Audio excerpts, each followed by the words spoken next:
दुनिया में बैंकिंग से मुतल्लिका कॉन्सेप्ट का आगाज वैसे तो 11वीं सदी ईस्वी में हो चुका था और 15वीं सदी ईस्वी तक पूरी दुनिया में ट्रेड और फाइनेंसिंग का एक मैनुअल तरीकाकार राइज था। लेकिन बाद में 17वीं सदी मॉडर्न बैंकिंग का आगाज हुआ और प्रॉपरली पूरी दुनिया के अंदर बैंकिंग शुरू हुई। अगर हम इस्लामिक और कन्वेंशनल बैंकिंग की बात करें या इन दोनों के दरमियान तज्जिया करें तो आजकल पाकिस्तान में कुछ अर्सा के दौरान ही इस्लामिक बैंकिंग को बड़ी तेजी से तरवीज हासिल हुई है। लोगों का रुझान आहिस्ता आहिस्ता इस्लामिक बैंकिंग की तरफ बढ़ता जा रहा है और ये बहुत अच्छी चीज़ है। आज हम जिस मौजू पर वीडियो बना रहे हैं मोअज़्ज़िज़ सामीन, हम इस्लामिक बैंकिंग और कन्वेंशनल बैंकिंग के मुतालिक आपको कुछ इन्फॉर्मेशन देंगे।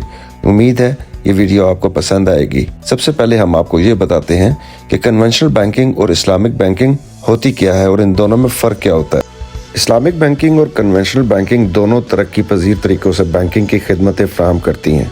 इस्लामिक बैंकिंग में रिबा या सूद को हराम करार दिया जाता है, जबकि कन्वेंशनल बैंकिंग में रिबा एक अहम हिस्सा होता है। इस्लामिक बैंकिंग में मामूलन मुशारका, मुराबा, मुदारबा और इस्तिस्ना जैसे शरिया के मवाफिक तिजारत और मालो दौलत का एक ख़ास उसूल है, जबकि कन्वेंशनल बैंकिंग में इंटरेस्ट बेस्ड ट्रांजैक्शंस होते हैं। आइए इस बात को एक मिसाल से समझते हैं। अगर आप एक लोन लेना चाहते हैं तो इस्लामिक बैंक आपको एक मुदारबा या मुशारका मॉडल का मुताबिक लोन फराहम करेगा, जिसमें बैंक और आप दोनों को फ़ायदा और नुकसान का हिस्सा होता है, जबकि कन्वेंशनल बैंक आपको लोन के बदले में मुकर्ररा मुनाफे के साथ इंटरेस्ट पर रकम फराहम करेगा। इसी तरह इस्लामिक बैंकिंग और कन्वेंशनल बैंकिंग के बीच का फ़र्क असूलों और ट्रांजैक्शंस के तरीक़ों में होता है, जो शरिया के मुवाफिक और गैर शरिया के मुताबिक होते हैं। ये बैंक तिजारत और माल दौलत के मामलात में रिबा को हराम करार देती है। हाँ जी, इस्लामिक बैंकिंग बैंक तिजारत और माल दौलत के मामलात में रिबा को हराम करार देती है। इस्लामिक बैंक का मकसद हलाल और शरिया के मुताबिक फाइनेंसिंग और इन्वेस्टमेंट फराहम करना होता है। मुशारका के मुतालिक हम आपको बताएंगे, इसको पार्टनरशिप से मंसूब किया जाता है। मुशारका में बैंक और मुतसिब किसी तिजारत या मालो दौलत के मामले में शिरकत करते हैं। मुनाफा और नुकसान दोनों को हिस्सा होता है, जो कि आदिल तौर पर तकसीम किया जाता है। और मुराहबा, जिसको कॉस्ट प्लस फाइनेंसिंग कहा जाता है, मुराहबा में बैंक माल को खरीद कर उसे मुख्तसिब को मुनकदद कीमत पर फराहम करता है, जिसमें एक मुनाफा हिस्सा शामिल होता है। इस तरीके में इंटरेस्ट या रिबा नहीं होता, बल्कि मुकर्रर मुनाफा होता है। ठीक इसी तरह मुदारबा को प्रॉफिट शेयरिंग का नाम दिया जाता है। मुदारबा में एक शख्स मुदारिब बैंक से पैसे लेता है और उनको किसी तिजारत या कारोबार में लगाता है।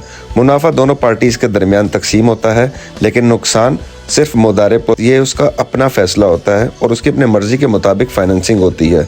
ठीक इसी तरह अगर आप इस्तिस्ना के बारे में बात करेंगे तो इस्तिस्ना को अंग्रेजी में डेफर्ड डिलीवरी सेल के नाम से जाना जाता है। इस्तिस्ना में बैंक किसी चीज़ या तिजारत को मुख्तसिब से किसी मुद्दत के लिए फराहम करता है, जिसमें मुकर्रर मुनाफा शामिल होता है। Conventional banking interest based transactions पर मबनी होती है। इसमें रिबा का इस्तेमाल लोन और डिपॉजिट ट्रांजैक्शंस में होता है। बैंक का मकसद मुनाफा हासिल करना होता है, चनांचा इंटरेस्ट रेट्स को ज्यादा तवज्जो दी जाती है, ना कि कस्टमर को। मुझे सामीन, हम आपके साथ कुछ केस स्टडीज शेयर करते हैं जिससे आपको इस्लामिक फाइनेंसिंग और कन्वेंशनल बैंकिंग को समझने में और आसानी होगी। मुशारका को बेसिकली उर्दू में शराकत दारी कहा जाता है। इसकी एक मिसाल ऐसे है कि आपने दुबई इस्लामिक बैंक का नाम तो सुना होगा। DIB बैंक ने एक मुशारका बेस्ड होम फाइनेंस प्रोडक्ट मुतारिफ कराया, जिसको अल इस्लामी होम फाइनेंस के नाम से जाना जाता है। इस प्रोडक्ट में घर खरीदने वालों को बैंक के साथ प्रॉपर्टी का शिराकतदार बनाया जाता है, जबकि वो बैंक की हिस्सादारी के लिए किराया अदा करते हैं। इसी तरह मलेशिया का CIMB इस्लामिक बैंक ने कतर इस्लामिक बैंक के साथ मिलकर मलेशिया में $110 मिलियन की रियल इस्टेट प्रोजेक्ट के लिए मुशारका बेस्ड फाइनेंसिंग फराहम की।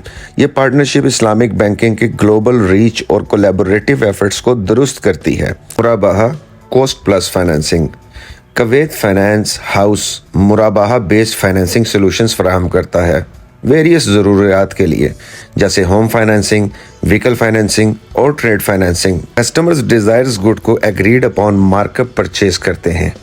केस स्टडी में अगर बात करें तो the International Islamic Trade Finance ITFC ने $2 बिलियन की मुराबाहा फाइनेंसिंग प्रोवाइड की। ट्रेड एक्टिविटीज को सपोर्ट करने के लिए मेंबर कंट्रीज के दरमियान इकोनॉमिक ग्रोथ और डेवलपमेंट को फैसिलिटेट करते हुए ये फाइनेंसिंग की। अगर बात करेंगे कन्वेंशनल बैंकिंग की तो यहाँ पे फर्क साफ जाहिर हो जाता है कि ये बेसिकली सबसे बड़ा फर्क ट्रांजैक्शंस की सूरत में ही आता है, जो कि इस्लामिक बैंकिंग और कन्वेंशनल बैंकिंग को बिल्कुल अलहदा कर देता है। इसकी मिसाल इस तरह से है कि सिटी बैंक वेरियस लोन्स और क्रेडिट कार्ड ऑफर्स करता है जिनकी इंटरेस्ट रेट्स बारोअर की कार्ड वर्थीनेस और प्रीवेलिंग मार्केट रेट्स के बेसिस पर डिटरमिन होती हैं। 2008 के ग्लोबल फाइनेंशियल क्राइसिस के दौरान बहुत से conventional banks including Lehman Brothers और Bear Stearns high risk interest based securities के एक्सपोजर की वजह से क्लैप से गुजरे। कन्वेंशनल बैंकिंग सिस्टम्स की वल्नरेबिलिटीज को हाईलाइट करते हुए ठीक इसी तरह JP Morgan Chase sophisticated risk management techniques इस्तेमाल करता है, including value at risk VAR models और स्ट्रेस टेस्टिंग, अपने इन्वेस्टमेंट पोर्टफोलियो और लेंडिंग एक्टिविटीज के साथ जुड़ी रिस्क्स को असेस और मिटिगेट करने के लिए। यूके बेस्ड नॉर्दर्न रॉक का 2007 में फेलियर शॉर्ट टर्म बोरोइंग को फंड करने के लिए लॉन्ग टर्म मॉर्गेज लेंडिंग पर रिलायंस की वजह से हुआ। इस्लामिक बैंकिंग रिस्क शेयरिंग और एथिकल इन्वेस्टमेंट प्रिंसिपल्स पर ज्यादा तवज्जो देती है, ऐसा कि मुशारका और मुराबाहा ट्रांजैक्शंस में देखा गया है। मुख्तलिफ conventional banking interest based transactions और सोफिस्टिकेटेड रिस्क मैनेजमेंट टेक्निक्स पर डिपेंड करता है। मुनाफा को मैक्सिमाइज करने के लिए international case studies Islamic banking institutions की एथिकल फाइनेंसिंग को प्रमोट करता है, जबकि conventional banking examples interest based system के चैलेंजेस और वल्नरेबिलिटीज को अंडरस्कोर करते हैं, खासकर इकोनॉमिक क्राइसिस के दौरान। उम्मीद है आपको कन्वेंशनल और इस्लामिक बैंकिंग में फ़र्क साफ वाज़ेह नज़र आ गया होगा। अगर आपको ये वीडियो पसंद आई हो या इस तरह की मज़ीद मालूमाती वीडियोस को आप टाइमली हासिल करना चाहते हो तो प्लीज़ वीडियो को लाइक कर दें और चैनल को सब्सक्राइब कर दें। शुक्रिया।